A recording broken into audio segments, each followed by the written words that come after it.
दोस्तों बीपीएससी शिक्षक भर्ती परीक्षा 2023 जो 24 अगस्त को हुआ था, जिसमें कि फर्स्ट शिफ्ट का हमने मैथ का सॉल्यूशन कर लिया था। आज हम करेंगे सेकंड शिफ्ट का मैथ का सॉल्यूशन, वो भी बीपीएससी आंसर की के साथ। तो चलिए देखते हैं।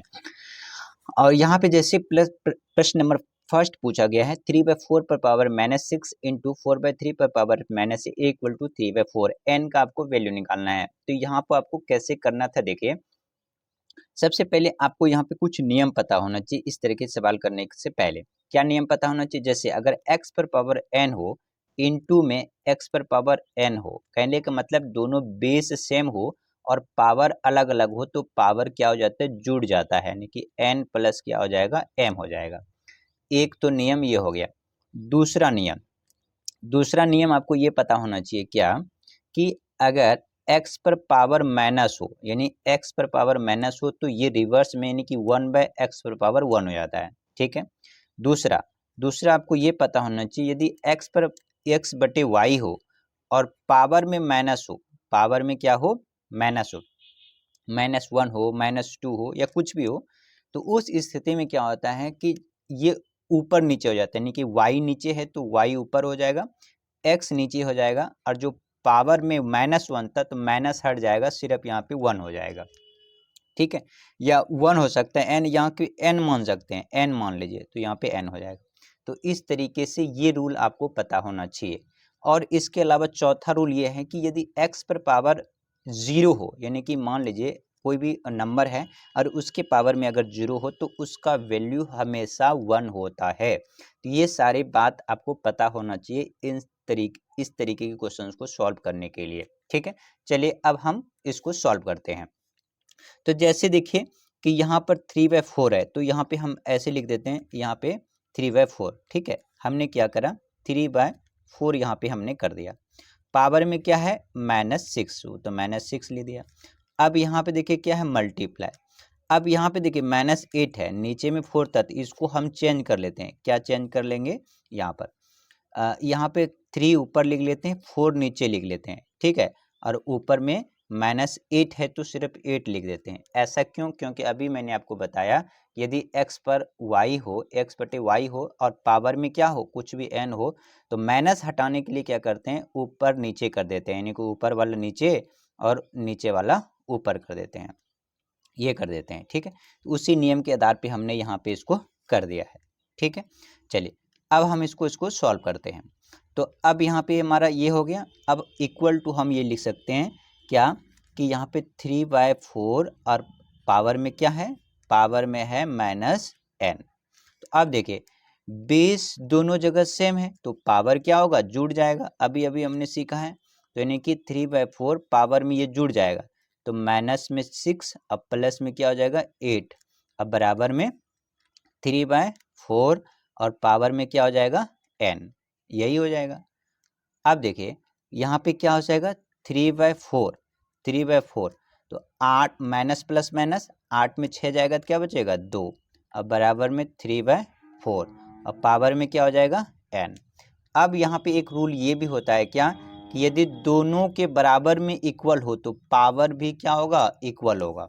यानी कि एक रूल यहाँ पे ये याद रखेंगे, यदि x बराबर x हो यानी और पावर में m और यहाँ पे n हो, यानी बेस सेम हो तो पावर भी क्या हो जाता है, इक्वल हो जाता है, यानी m बराबर क्या हो जाएगा, n हो जाएगा। तो इसका मतलब कि यहाँ पे दोनों बेस सेम है तो यहाँ पावर क्या हो जाएगा, इक्वल। तो आंसर क्या हो जाएगा हमारा, n बराबर 2 हो जाएगा। ठीक है, यहाँ पे कहीं 2 आपका है नहीं है, तो कौन सा आंसर होगा, ऑप्शन नंबर ई होगा। और बीपीएससी ने भी क्या आंसर माना है, ई ही माना है। ठीक है, आई होप आपको ये समझ में आ गया होगा। चलिए अब अगला प्रश्न देख लेते हैं। प्रश्न नंबर अगला है यहाँ पे, प्रश्न नंबर क्या पूछा है, देखिए अभी अभी हमने सीखा है ये माइनस में, तो यहाँ पे देखिए 4 पर पावर -1 है, तो इसको हम ऐसा लिख सकते हैं 1/4 पर पावर 1। ठीक है, 1 लिख देते हैं, और प्लस में यहाँ पे लिख सकते हैं 1/8 पर पावर 1, ऐसा लिख सकते हैं। और ये क्या है, भाग है, यहाँ क्या है, डिवाइड है, और ये 1 बाय क्या है, 1/3 पर 3/2, तो इस माइनस को हटाने के लिए हम इसको ऐसे लिख सकते हैं 2/3, ऐसे लिख सकते हैं, ऊपर माइनस हमारा हट गया। तो अब देखिए इन सब का एलसीएम लेंगे 8 और 4 का, तो क्या होगा 8, और यहाँ पे क्या आ जाएगा 8 8 कट जाएगा, तो यहाँ पे बचेगा 1 और 4 दूनी 8, यानी कि 2 प्लस 1/8। यहाँ पे क्या है भाग, तो हम इसको सॉल्व कर लेंगे, तो क्या हो जाएगा 2 दूनी 4, 2 दूनी 4, और नीचे क्या है 3, 3 तिया 9, तो ये नीचे यहाँ पे क्या हो जाएगा 9। तो इस 9 को हम ऊपर कर सकते हैं या नहीं कर सकते हैं? बिल्कुल हम यहाँ पे कर सकते हैं। चलो हम आपको यहाँ बताते हैं ऐसा कैसे करेंगे। यहाँ पे देखिए तो यहाँ पे ऐसे लिख देते हैं डायरेक्ट 3 तिया 9।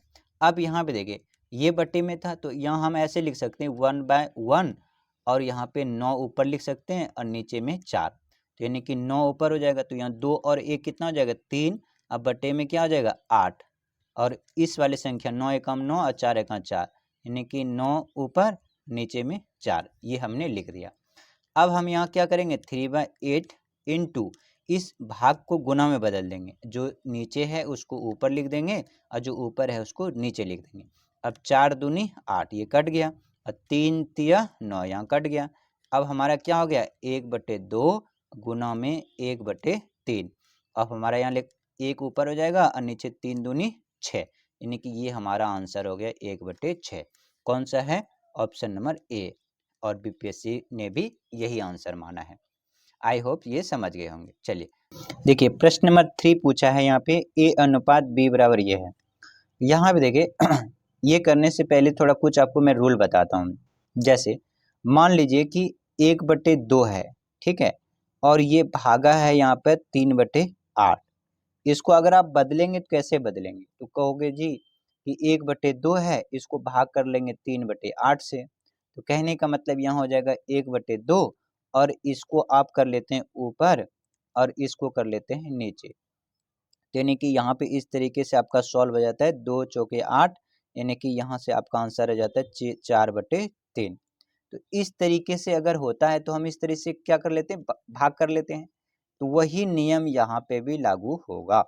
जैसे फॉर एग्जाम्पल देखिए A/B है, तो इसका मतलब कि A/B हो जाएगा, ठीक है, और यहाँ पर 1/2 है, तो 1/2 ऊपर में और भागा कितना हो जाएगा 3/8, यही हो जाएगा, ठीक है। तो अब यहाँ से लिख सकते हैं ऐसे 1/2 और गुना में 8/3, ये कट जाएगा तो कितना हो जाएगा 4/3। तो इसका मतलब ये हुआ क्या, इसका मतलब ये हुआ कि A/B यानी कि ये आ गया 4/3, ये निकल गया। अब इसी तरीके से हम ये निकाल लेंगे B/C, तो B/में यहाँ पे हो जाएगा C। तो यहाँ पे हम इसको इस तरीके से कर सकते हैं क्या, ये वाला डायरेक्ट यहाँ ऊपर लिख लीजिए, 9 से ऊपर कर लीजिए, तो 9 एका में 9 और नीचे हो जाएगा 5 तिया 15, तो 3 तिया 9 और 3 पचे 15, तो यहाँ से डायरेक्ट हमने लिख दिया 3/5। ABBC हो गया। अब यहाँ आगे CD, तो C/D, तो CD कितना होगा यहाँ पे 5 चौके 20 और नीचे में 6 तिया 18। अब इसको भी कटा सकते हो आप 2 से कटाएंगे तो यहाँ पे 10 और यहाँ पे क्या हो जाएगा 9। अब ये कट सकता है नहीं, कितना हो जाएगा 10/9। अब ये ABCD आ गया हमारा। अब आपको निकालना है ABCD, तो आप क्या करें यहाँ पे A/B/C/D। तो अब यहाँ AB कितना है 4/2, कितना था 4/3, तो यहाँ लिख दीजिए 4/3, ठीक है। अब BC कितना था, BC था 3/5, तो यहाँ पे लिख दीजिए 3/5, ठीक है। उसके बाद CD कितना था, C 10/9, 10/9, तो यहाँ पे लिख लीजिए 10/9। अब आप क्या करिए कि यहाँ से डायरेक्ट, ठीक है, 5 था यहाँ पे 5 लिख दीजिए, यहाँ पे कितना 10 है तो यहाँ पे 10 लिख दीजिए, इसके आगे भी आप बढ़ा दीजिए, 3 है तो यहाँ पे 3 लिख दीजिए, यहाँ 10 है तो यहाँ पे 10 लिख दीजिए। अब यहाँ पे कितना है 3 है तो यहाँ पे 3 लिख दीजिए और यहाँ पे भी 3 लिख दीजिए, ठीक है। अब इन सबको गुना कर लीजिए, 4 तिया 12, अब 12 गुना 10 यानी कि 120, ठीक है। यहाँ से भी 3 तिया 9 गुना 10 यानी कि 90।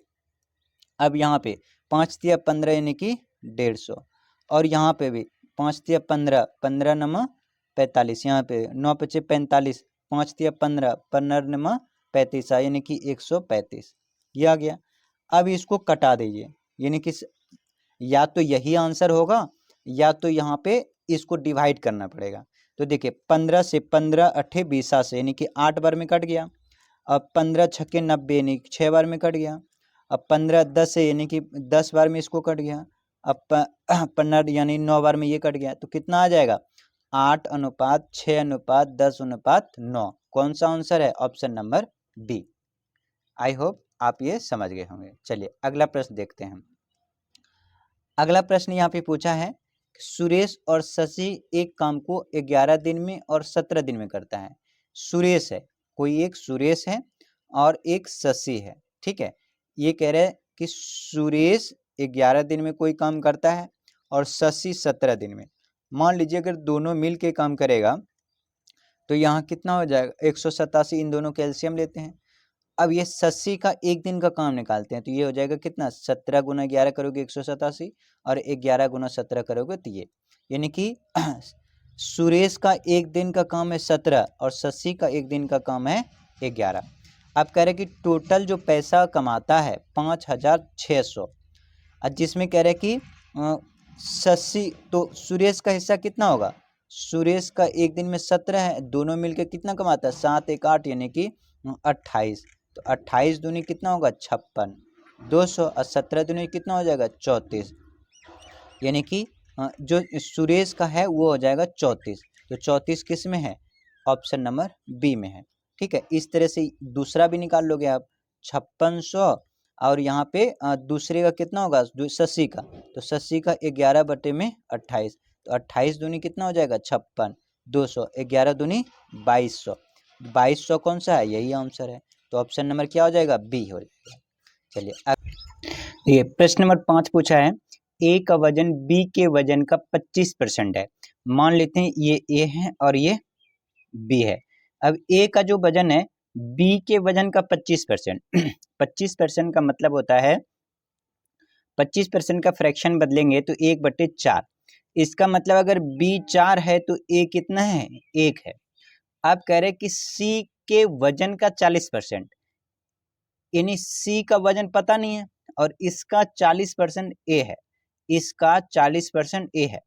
40% का फ्रैक्शन बदलेंगे तो ये हो जाएगा 20/2500, 20 दूनी 40, 2/5। तो इसका मतलब जो सी का है, सी का 40%, सी का 40%, तो 40% मतलब कि अगर सी का अगर 5 है, 5/2 यानी कि सी का अगर 5 है तो ए का कितना होना चाहिए? 2 होना चाहिए। तो यहाँ पे 2 से इसको मल्टीप्लाई कर देंगे तो ये हो जाएगा 2 और इसको भी करना पड़ेगा तो ये कितना हो जाएगा 8 और ये कितना हो जाएगा 5। तो अब हमारा जो मेन फ्रैक्शन हुआ वो ये वाला हुआ। कौन सा? ये वाला। अब देखिए कह रहे सी के वजन का कितना प्रतिशत, अब बताना है आपको सी के वजन का कितना प्रतिशत बी के वजन के बराबर है। तो सी के वजन का कितना प्रतिशत, तो सी कितना है 5, इसका मान लेते हैं x प्रतिशत, सी का x प्रतिशत बी के बराबर है। बी कितना है? 8 है, तो यहाँ पे लिख सकते हैं हम 8। अब यहाँ पे कितना हो जाएगा 8/5 और x मतलब परसेंटेज का मतलब बट्टे में 100, और 100 होगा तो इधर आके गुना में हो जाएगा 100। तो 5 दूनी 10 यानी कि 100, 20/2500 और 8 दूनी कितना हो जाएगा 16 यानी कि 160। ऑप्शन नंबर कौन सा हो जाएगा? ऑप्शन नंबर ए हो जाएगा। चलिए अगला प्रश्न देखते हैं। अगला प्रश्न है यहाँ पे प्रश्न नंबर 6। तांबे के एक गोले का व्यास, एक गोला है, क्या है?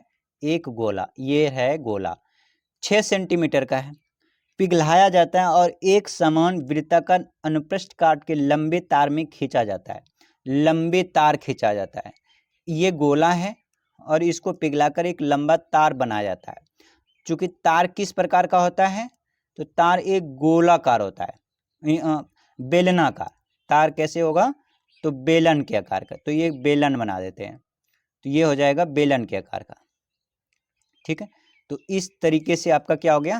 तार। तो अब पूछा है कि यदि तार की लंबाई, यदि तार की लंबाई यानी कि इसकी जो लंबाई है ये दे रखा है, इसकी लंबाई मतलब बेलन का ऊंचाई ये दे रखा है कितना है 36 सेंटीमीटर, 36 सेंटीमीटर। तो अब यहाँ पे पूछा क्या है, इसकी त्रिज्या निकालना है। किसकी त्रिज्या? इस वाले की, यानी कि बेलन का त्रिज्या आपको निकालना है। गोले का त्रिज्या दे रखा है, यानी कि ये व्यास दे रखा है। व्यास दे रखा है कितना? व्यास दे रखा है 6। तो रेडियस कितना होता है इसका? आधा, यानी कि आधा करेंगे तो कितना हो जाएगा? 3। अब आपको क्या करना है? गोले का आयतन। गोले का आयतन होता है 4/3 पाई आर क्यूब। बेलन का आयतन, बेलन का आयतन होता है पाई आर स्क्वायर एच। पाई पाई तो दोनों यहीं कट जाएगा। अब क्या बचा? 4/3 और आर क्यू, आर कितना है? 3। तो यहाँ पे लिख सकते हैं 3 तिया 9 तिया 27 लिख सकते हैं, या 3 गुना में 3 गुना में 3 ये लिख दीजिए, बराबर में आर स्क्वायर। तो आर बेलन का है ही नहीं, ये तो निकालना है। एच दे रखा है कितना? 36 लिख देते हैं। तो 3 3 तो कट गया, और 3 तिया 9 और 9 चौके 36, 4 बार में ये कट गया, और 4 4 ये भी कट गया। तो कुल मिला के 1 बराबर कितना हो जाएगा? R square. जब इसका रूट निकालोगे तो यानी कि आर, तो आर बराबर कितना हो जाएगा? +1 और -1। कहीं भी आंसर आपको दिख रहा है? नहीं, कहीं भी आंसर नहीं है। तो ऑप्शन कौन सा हो जाएगा? ऑप्शन नंबर ई हो जाएगा। ठीक, चलिए अगला प्रश्न देखते हैं। प्रश्न नंबर 7 क्या पूछा है? दो वृत्त आंतरिक रूप से स्पर्श करते हैं, यानी कि दो वृत्त है। ये एक वृत्त ये है और दूसरा वृत्त ये है। ये दोनों क्या करता है? स्पर्श कर रहा है। स्पर्श का मतलब होता है कि दोनों वृत्त एक दूसरे से सटा हुआ है, यानी कि स्पर्श कर रहा है। अब कह रहा है दोनों के सेंटर से, यानी कि इसका सेंटर ये हो गया और इसका सेंटर ये हो गया, यहाँ से यहाँ तक की दूरी कितना है? 6 है। कितना? 6 सेंटीमीटर। और उसके बाद क्या है? दोनों के क्षेत्रफलों का योग। एक मान लेते हैं इसका बड़ा कैपिटल आर और एक इसका स्मॉल आर। दोनों के क्षेत्रफलों का योग दे रखा है 116 पाई सेंटीमीटर स्क्वायर। तो वृत्त का क्षेत्रफल क्या होता है? पाई आर स्क्वायर, दोनों का योग। तो ये भी हो जाएगा पाई आर स्क्वायर। ये हमने बड़ा माना था तो बड़ा हो जाएगा। दोनों दे रखा है कितना? 116 पाई, 116 पाई। तो अब देखिए यहाँ से पाई पाई हम क्या ले लेंगे? कॉमन। तो यहाँ हो जाएगा आर स्क्वायर, अब प्लस में यहाँ पे भी आर स्क्वायर, बराबर में क्या हो जाएगा? 116 पाई। तो ये पाई और ये पाई कट जाएगा। अब यहाँ पे देखिए आर स्क्वायर, यानी कि छोटे आर स्क्वायर और बड़े आर स्क्वायर का वैल्यू कितना होना चाहिए? 116। तो यहाँ पे देखिए यही दोनों आर आपको निकालना है। तो अब यहाँ देखिए इस आर का स्क्वायर प्लस में इस आर का स्क्वायर, दोनों का स्क्वायर करने पर कितना होना चाहिए? 116। क्या ये दोनों स्क्वायर करेंगे तो 116 आएगा? 16 गुना 16 करोगे 256, तो ये आंसर होगा नहीं।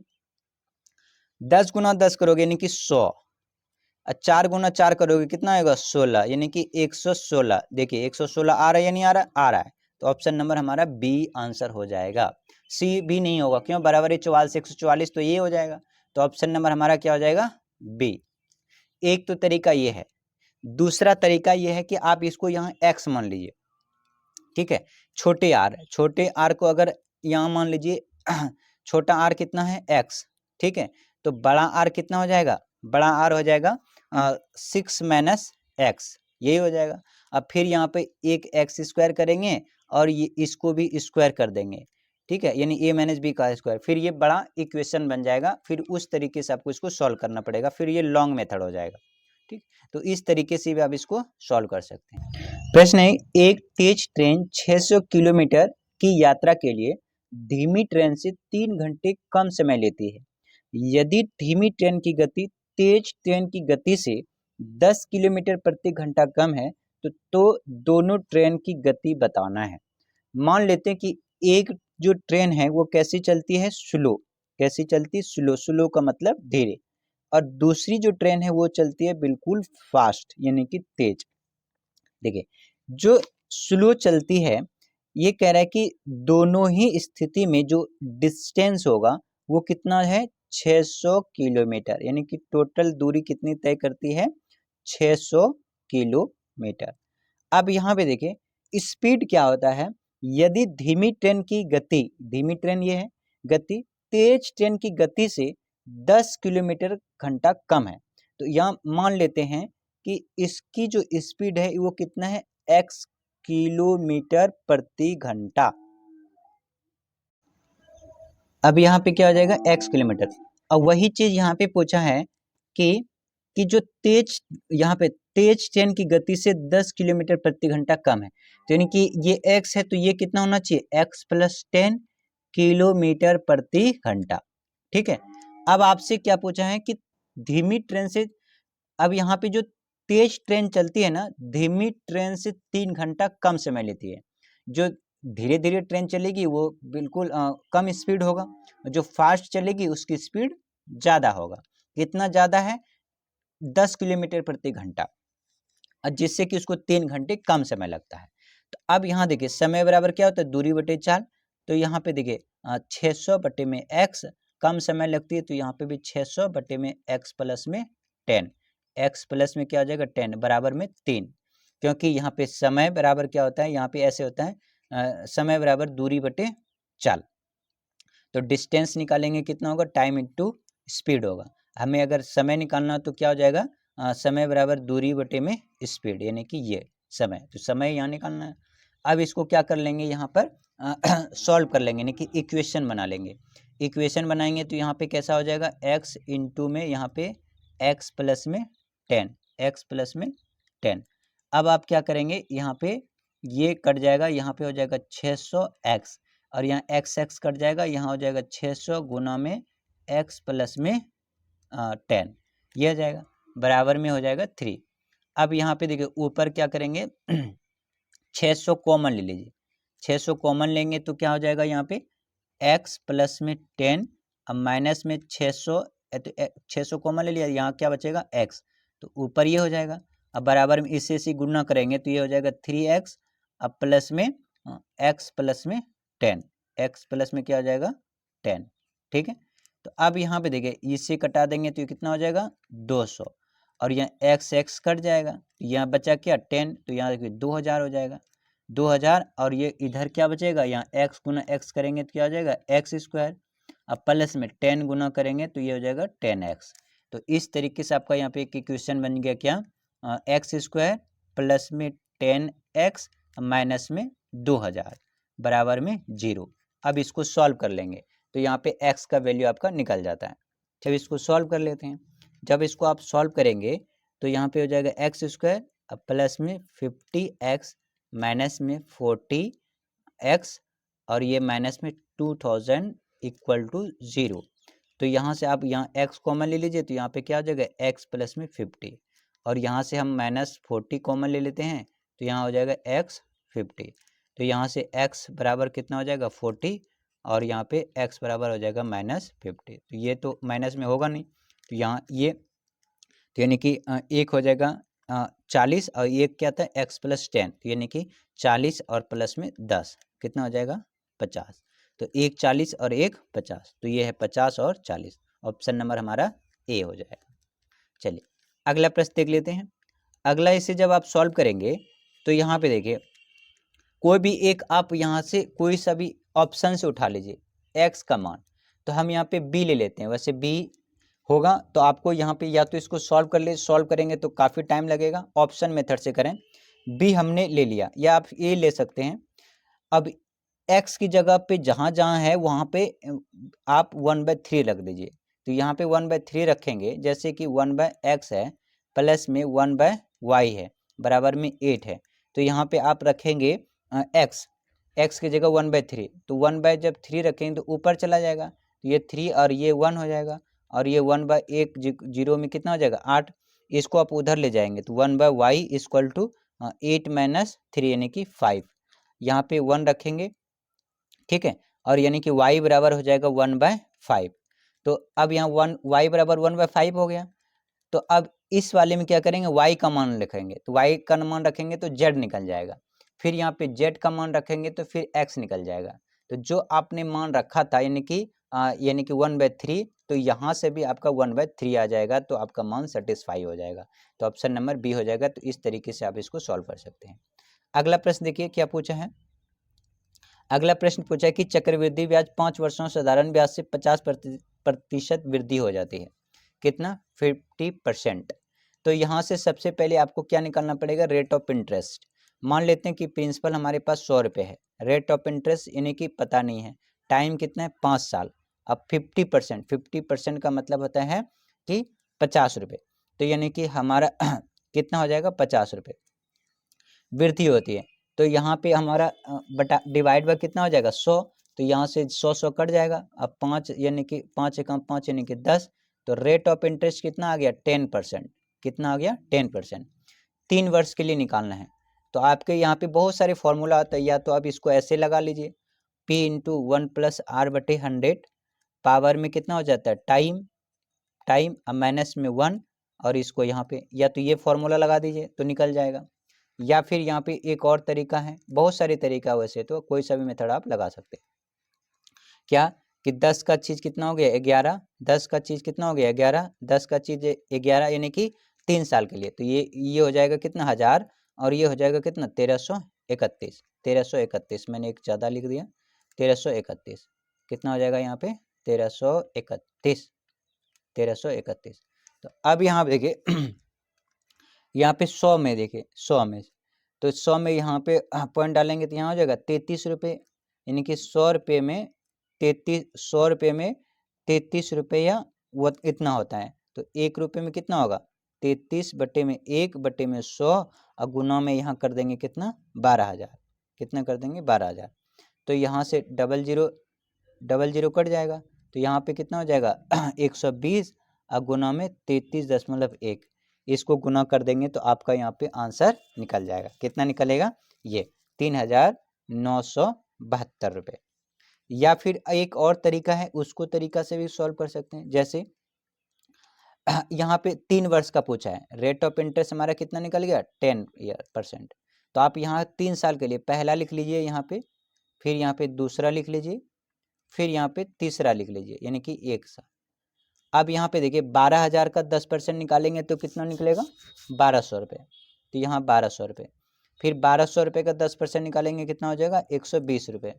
फिर 120 का यहाँ पे 120 निकल लिया, और 120 का 10% निकालेंगे तो कितना हो जाएगा 12 रुपये। ठीक है, तो अब यहाँ पे देखिए क्या आ जाएगा हमारा 12×36 3,600, 12 दूनी 24 यानी कि 240, और 120 यानी कि 130 132, यहाँ पे 132 जोड़ दीजिए, कितना हो जाएगा 2 4 3 7 6 2 8 1 यहाँ पे 9, और यहाँ पे 3,972 रुपये। कौन सा ऑप्शन नंबर सी। तो CI निकालने के लिए बहुत सारे तरीके होते हैं, कोई सा भी तरीका अपना के आप निकाल सकते हैं। 1/2/3 और 1/2 के बीच में दो संभव परिमेय संख्या, तो यहाँ पे देख लीजिए कि 2/3, तो इससे क्या हो जाएगा 1/3, इससे बड़ा क्या हो जाएगा 0, यहाँ पे माइनस तो होगा नहीं, तो यहाँ से क्या हो जाएगा 0/3, फिर यहाँ पे 1/3, इस तरह से, फिर यहाँ पे 2/3, इस तरह से चलता जाएगा।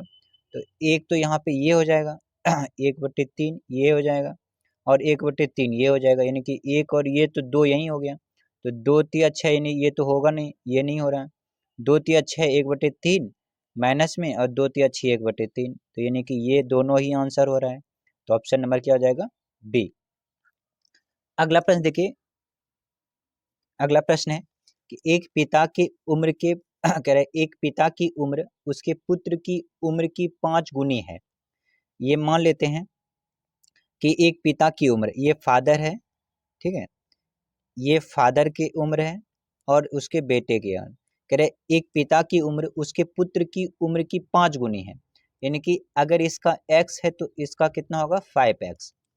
अब कह रहे कि लेकिन 15 वर्ष बाद यानी कि 5x प्लस में 15 वर्ष बाद इसमें भी होगा, तो 15 वर्ष बाद इसमें भी होगा, उसकी उम्र के पुत्र की उम्र की 2 गुनी रह जाएगी, यानी कि इसकी जो उम्र होगी इसके पुत्र की उम्र की 2 गुनी, तो 2 गुना कर देते हैं, तो यहाँ के 5x प्लस में 15 बराबर में क्या हो जाएगा x, यानी कि 2 से गुना करेंगे 2x, प्लस में 15 गुना 30 करेंगे 30।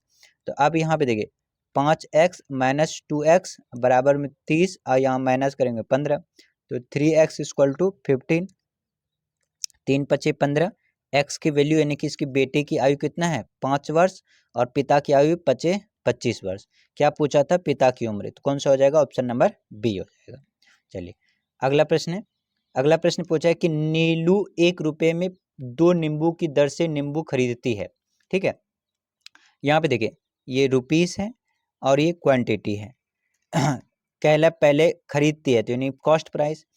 1 रुपये में कितना खरीदती है 2 नींबू, 1 रुपये में 2 नींबू, और बेचती कितना है उन्हें 3 रुपये में, यानी कि 3 रुपये में 5 नींबू बेचती है। तो सबसे पहले क्या करें कि क्वांटिटी सेम कर लें, यानी कि सेम करने के लिए क्या करें, यहाँ पे आप क्या करें 5 से गुना कर दें, तो यहाँ पे भी 5 से गुना करना पड़ेगा। यहाँ पे 2 से गुना कर दें तो यहाँ से भी 2 गुना करना पड़ेगा। इससे क्यों करें, क्योंकि 5 दूनी 10, 5 दूनी 10, यानी कि 10 खरीदा 10 बेचा। अब यहाँ देखिए 5 एकम 5, 3 दूना 6, यानी कि 5 रुपये में खरीदा 6 रुपये में बेचा, 1 रुपये उसको फायदा हो रहा है। कितने रुपये में 5 रुपये में 1 रुपये फायदा हो रहा है। तो 20 25 100, यानी 100 से गुना करेंगे तो 20 25 100, कितना फायदा हो रहा है 20%। कौन सा है ऑप्शन नंबर सी। चलिए अगला प्रश्न देखते हैं। अगला प्रश्न यहाँ पे देखिए पूछा है कि एक विद्यालय में प्रत्येक विद्यार्थी या तो हिंदी या अंग्रेजी या दोनों लेता है। तो उस स्थिति में कह रहा है कि 50.8% हिंदी और 64.2% अंग्रेजी लेते हैं। यदि दोनों विद्यार्थियों की कुल संख्या 500 हो तो कितने विद्यार्थी हिंदी और अंग्रेजी दोनों लेते हैं। तो देखिए कोई भी अपने आप का कितना होता है 100% होता है। तो यहाँ देखिए 50.8 क्या है हिंदी है, जबकि 64.2 कितना है अंग्रेजी है। ये हिंदी है ये अंग्रेजी है।